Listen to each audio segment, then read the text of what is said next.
Hello, and welcome back to the channel.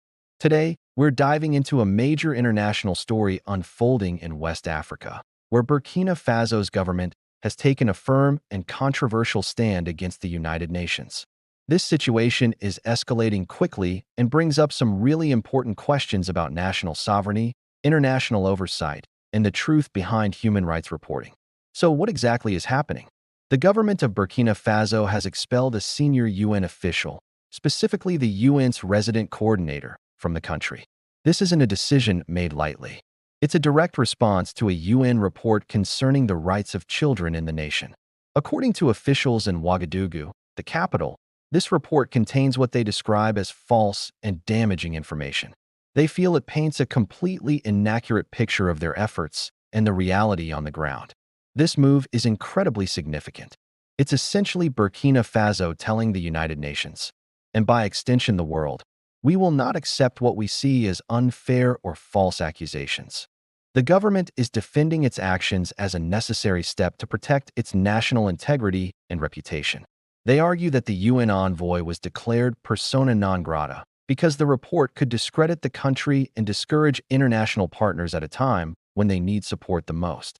Burkina Faso, like many of its neighbors in the Sahel region, is grappling with significant security challenges, and the government feels this report undermines their ongoing efforts to stabilize the country and protect all its citizens, especially children.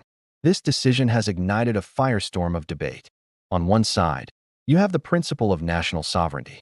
Every country has the right to govern its own affairs without undue external interference.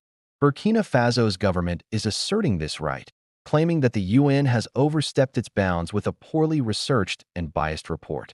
They believe they are the ultimate authority on what happens within their borders and are pushing back against what they perceive as a neo-colonial attitude from international organizations. This perspective is gaining traction among those who feel that Western-led international bodies often apply double standards and fail to understand the complex local context of a country like Burkina Faso.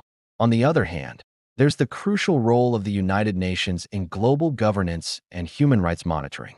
The UN's mandate often involves investigating and reporting on sensitive issues, including the welfare of children in conflict zones. Supporters of the UN's position argue that such oversight is essential to hold governments accountable and protect vulnerable populations. They would say that expelling an envoy is an extreme reaction that could be seen as an attempt to silence criticism and avoid scrutiny. This action could set a dangerous precedent, potentially making it harder for international bodies to carry out their work in other countries where human rights are a concern. The core of the dispute seems to be the content of the report itself. Burkina Faso's authorities claim the UN planned to unilaterally withdraw its personnel from certain cities, citing security risks, and allege that the report made unsubstantiated claims about violations against children. The government vehemently denies these claims, arguing that they are actively working to protect children and are making progress despite immense challenges. This is where it gets complicated. Without seeing the full, unredacted report and Burkina Faso's detailed rebuttal, it's hard for the public to know who is right. It becomes a case of one powerful institution's word against a sovereign nation's word.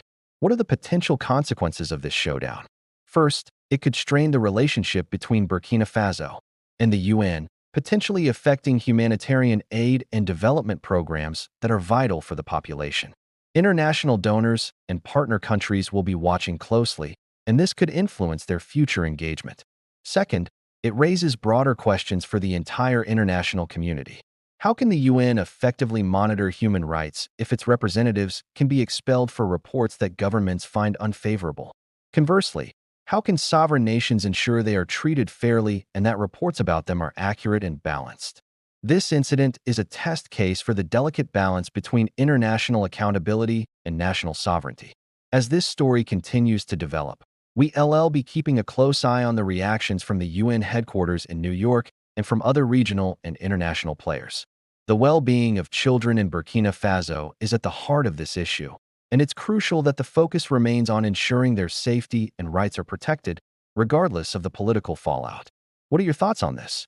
Does a country have the right to expel a UN official over a disputed report, or should international bodies have unrestricted access to monitor human rights? Let me know your perspective in the comments below. It's a complex issue with no easy answers. Thanks for watching. If you found this breakdown informative, please give this video a thumbs up and consider subscribing for more in-depth analysis of global events. Hit that notification bell so you don't miss our next update. Stay informed and stay safe.